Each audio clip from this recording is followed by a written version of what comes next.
All right, so I belong to a couple of Facebook men's dating advice groups, and I saw this post today from this guy who's like, "Hey, I'm talking to two different girls right now.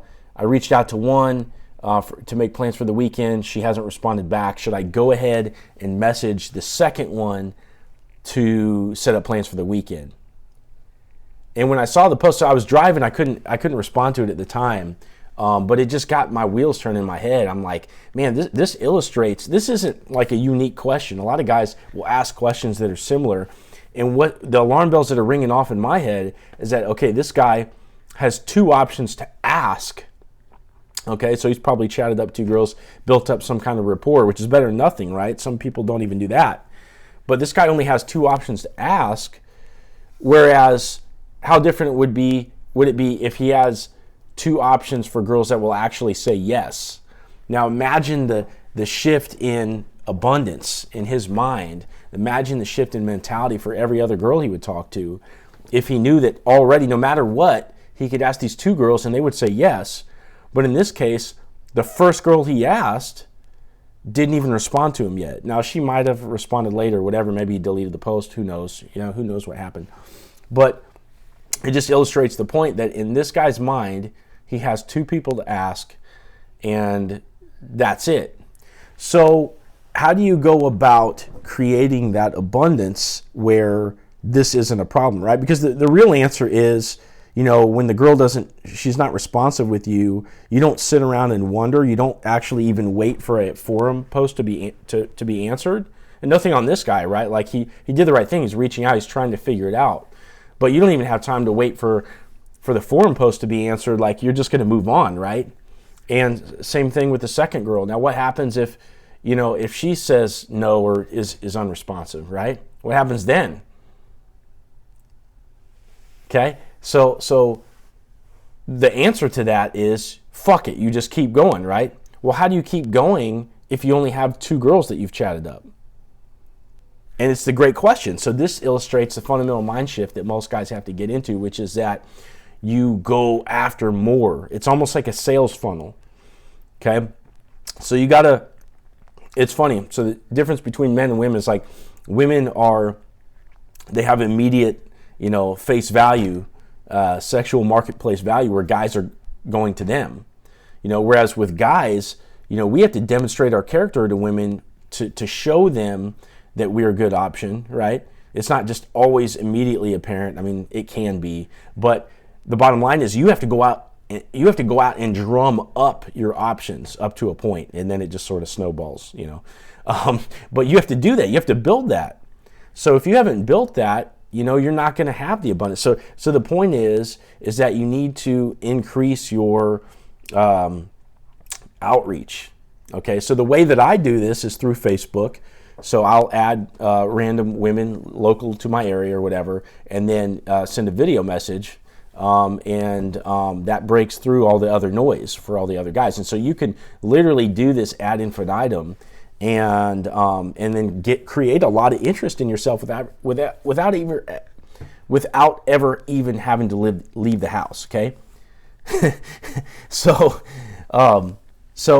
it can really maximize those initial attempts. See, because when you first, approach a girl, whether it's online or in public or whatever, you have no clue if it's going to take or not, right? So you got to do it a lot, to sift through who's actually going to be interested in you and who isn't. You got to do it a lot. So you have to get really comfortable with rejection. That's the mindset. Get really comfortable with it. Like you don't even dwell on it after it happens because you just do it so much. Because once you do that, you collect enough interest, you collect enough yeses where you have something to work with. And now all of a sudden the picture that's in your mind is not the people that said no. It's like the 3 or 4 girls that said yes. That's the only thing that sticks with you. And so you have to start worrying about that kind of stuff instead of sort of targeting like a smaller amount of girls. You have to worry about just getting enough in the funnel. And I know it sounds mechanical, it sounds like asshole-ish or whatever, but that's the way that you get results. Unless you already have like this massive social network, unless you're like a low-level celebrity, unless you like have something, beyond the average guy, some kind of status that would enable you to sort of build this already, you have to go out and build it yourself. It doesn't just happen, unless you're like, some kind of 10 out of 10 male model, or you're some, you know what I mean? Like, you've got something well beyond the average person. You have to go out and build it, because even just being a decently attractive enough guy, like a decently enough cool guy to talk to or whatever, it's not enough.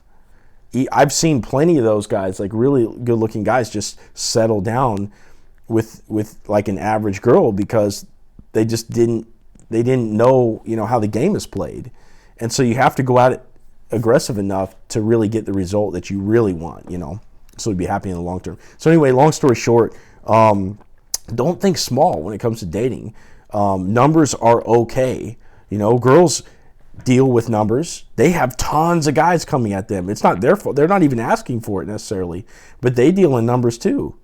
So if the girl gets to reject a lot of guys, it's no big deal for you to get rejected a lot and then actually collect the attention that you're due. See, you don't even know, without having approached a lot of women, you don't even know, like, what is the pool that you're drawing from. You don't even know. You don't even know the reality of the type of girl that you are entitled to, because you don't have the reference experience. You don't have the feedback from enough of the type of woman that you're looking for you to be fully convinced. It's like, oh yeah, like I get to date this type of girl. It's really cool when you've never dated a girl that, maybe like a 9 or a 10 or whatever, and for the first time, that you're able to do that. It's really cool. Like when you can show your mind that, that you can do more than what you thought you could before. So anyway, so it's a mindset shift. You have to move from small thinking to more numbers, get comfortable with rejection, and then it doesn't matter. Then you can apply the principles that you've already heard, right? So if you're following dating advice, that you don't chase the girl too much. You might extend an invitation, they don't hear back, fuck it, whatever. Like if they don't get you back, fuck it, whatever, you just move on to the next one. Well, you can only follow that advice so far, for as many of girls that you actually have in your network, right? So then you have to like break from the advice and do shit that that you shouldn't, which is to hit them back even after you've already asked them, or if they've sort of been sitting on the fence, to like try to convince them to come out. No, fuck that. Fuck that. So you just move away from that. And what's funny is once you move away from that, those girls that were on the fence, they'll actually hit you back and be interested. A lot of them will. So think about that mindset shift and what that means in terms of changing your behavior and what kind of reward you can get from that.